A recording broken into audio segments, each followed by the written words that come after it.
Hi guys, welcome to my modern camp here at the Gather Thing in Hinton, West Virginia at Bluestone State Park. This happens every year, early September. My first year was last year and I had a blast. So I made the journey over the hills and the windy roads and everything back here this year to, again, spend some time with some quality people. So I'm going to show you how I set up my Haven stand by Yobo Gear. Now, I'm not going to show you how to take out the legs and everything. That's pretty common sense, right? Because it's all tied together. There's really no explanation for that, but I'm going to walk you through some of the finer points. So if you buy this stand, or maybe you're looking for a stand for your Haven tent, you know, how this might fit into your kit. And you can learn from some of my learning moments as well. So, you guys ready? Let's take a look. I went ahead and tied a bowline up here and I just looped around this nub, and that seemed to secure it really well. And down at the very bottom I used a taut line hitch, that way it could be adjusted for tightness. Once you have your tripod set up, you're going to notice a couple things. First of all, you have this hook here. That's where you're going to attach what's called your tree strap. It's already pre-attached on mine.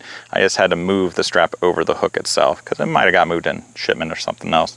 You'll also notice these other two secure points, and up here there's also another secure point. I don't exactly know what the purpose of these, if anything specific, or if these are just other anchor points for various other types of hammocks.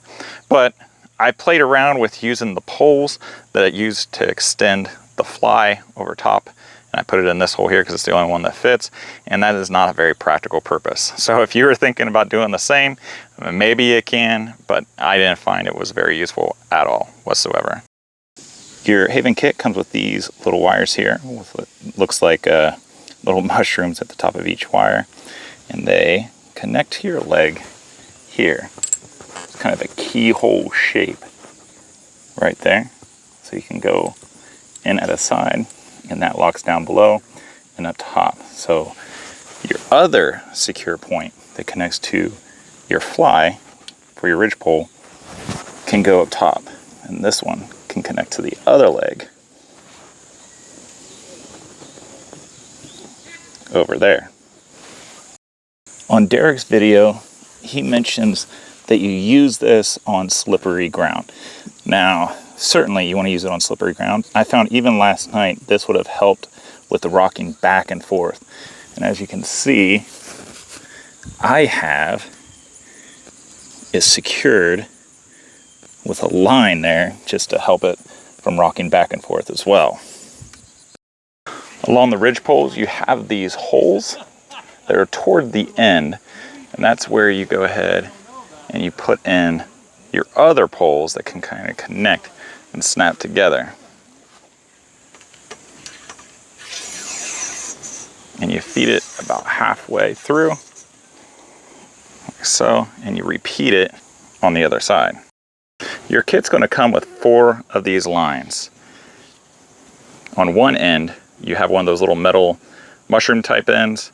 All I did, I just tied 2 half hitches around it like so. Now, my other ones, as they came, these things were separate. I didn't know exactly what to do with those, and there was no instructions to really give any clarity on that. So I just had this in, and I had these little doohickeys that were separate. But if you look close, you'll see there's a hole in the back and there's a hole in the front. So if you run your line through the back hole first, feed it, and then around front to the other end,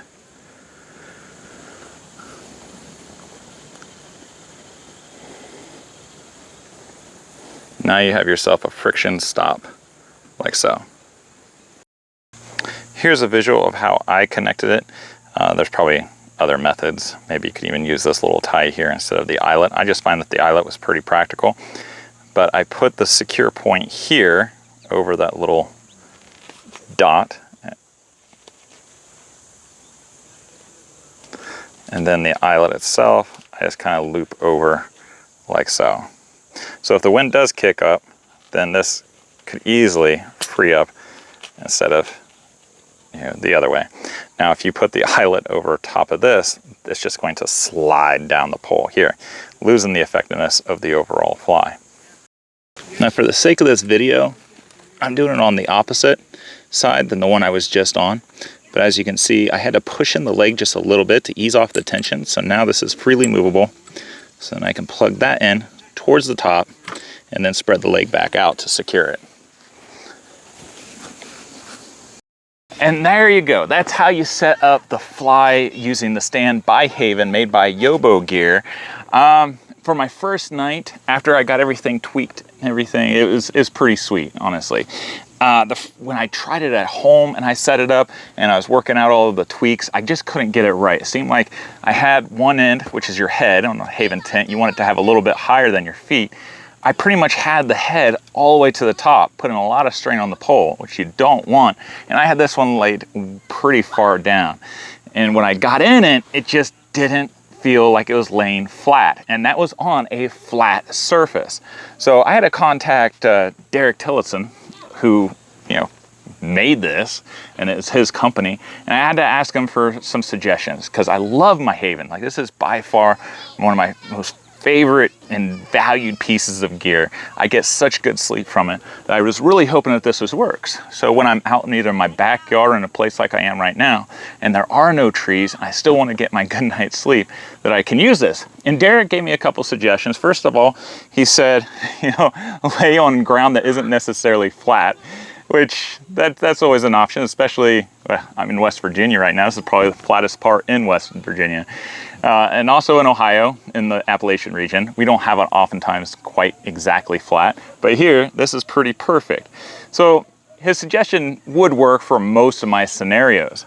The other suggestion, which I don't know why I didn't think about it, was using the lounge strap. So if you have the newest generation of Haven tents, the first generation didn't have the lounge strap on the XL, it was just the Safari version that had it. But if you just tweak your lounge strap just a little bit higher, you can get the desired effect. And it honestly works. It works wonderfully. Now, another thing that I would suggest doing with your Haven, at least mine, I assume yours came with it too, it has these extra straps which you can take off. So if you want this lifted up just a little bit more, especially in this area as you're trying to get in, you take this strap and you connect it to the ridge pole and connect it to the little dog bones, toggles or whatever you want to call it, on the top of your Haven fly, and it works wonderfully, like I said, just to get that off your head a little bit more. And once you have all those kind of tweaks figured out, you're golden, you're good to go. I suggest, like I said before, that you connect the wires on the feet, whether it be on smooth ground or on uneven ground like this. It just eases the rock back and forth, and also take some of your extra string, if you got it, extra line, and anchor both ends. So your front legs have to be kicked in just a little bit. I call them front legs, but I guess it would be the inner legs. You want the inner legs to be kicked in a little bit so that that third leg, so this is a tripod, is actually touching the ground. I had a problem last night when I got in this and I moved around a little bit. Something kind of got wonky and it kept shifting back and forth. So eventually I got out and I anchored it and I didn't have any problems the rest of the evening. Use good stakes. I wouldn't use the straight stakes that are often come with the tent. I'm using a little bit wider and heavier duty stake for that purpose. Like I said, I don't want this thing to collapse on me or break in the middle of the night as I'm walking back and forth. So there you go. That is the stand by Yobo Gear. Is it worth the money? Overall, I'd say yes, if you're wanting to take the Haven and you have a need for it. Haven has another option if you have a truck or if you have a hitch, that you can get a stand that connects to your hitch. I was seriously considering that before I got this. But oftentimes the places I go camping, you can't have your vehicle where you go camping, especially on scout camps and stuff. So I opted for this for that purpose, but also the lift of the tent itself is supposed to be a little bit higher using the Yobo Gear and compared to what the lift I would have on my truck. My truck is a 1500, it sits a little bit lower. If my truck was lifted or if it was a heavier duty truck, it'd be a little bit higher. then the stand might make a little bit more sense to me than this to get that lift. Like I said, I want the versatility of being able to take this wherever I go. You're definitely not going to backpack with this thing. Weighing about 17 pounds, that's a lot of weight. So this is definitely a car camping accessory only. Most places I go here in Ohio, especially if I'm backpacking, there's trees. I could find some place out in the brush to connect this to with the trees. However, now this, like I said, gives me that versatility. I'm really close to the action. I'm here at the Gather thing in West Virginia, which is an awesome event. You should definitely check it out. Happens every year at Bluestone State Park in Hinton, West Virginia, and it's hosted by Bombproof Bushcraft and Opossum Soft Goods, Jace Danger, and probably a couple other names in the bushcrafting community. But this is the comfort setup that I like. I've got my 10 by 10 fly above me. I've got my tent hanging out here. I've got the bed of my truck that's pretty much acting as my chuck wagon. I put down my tailgate, and I've got my stove top. I've got my table and everything else I need. I got my chair right behind the camera with a couple boxes acting as my little table for my drinks and stuff. So let me know if you got a stand that maybe not is. Let me know if you have a stand that might not be the Yobo gear stand. I know Yobo comes out with like the cricket and the turtle bug and some other items. But if you have one of those, what are some pros and cons? Leave that in the description, leave that in the comment box below. That way it helps other people, because this might not be the stand for them. Supposedly, you can use this stand for a variety of other different hammocks, not just the Haven. However, Haven tent doesn't work on all hammock stands. So my options were somewhat limited. If you like this video, please click like. That way other people find it. It helps them out, helps everybody out. We really appreciate it. If you haven't got your Preston mess kit yet, there's still some available. You can go in the description box below and fill out the link, and I'll send you the purchase link. That way you can get it. I have less than 100. So if you're wanting one of the first 500, now's the time to get in on that action. If you would like to see my video about the Preston mess kit, you can check it out here. If you want to see my videos about my camp gear and all my other stuff, then check out this playlist here. Hope you guys have a wonderful week. Give a kiss out to your loved ones, and I'll see you guys next time. Take care.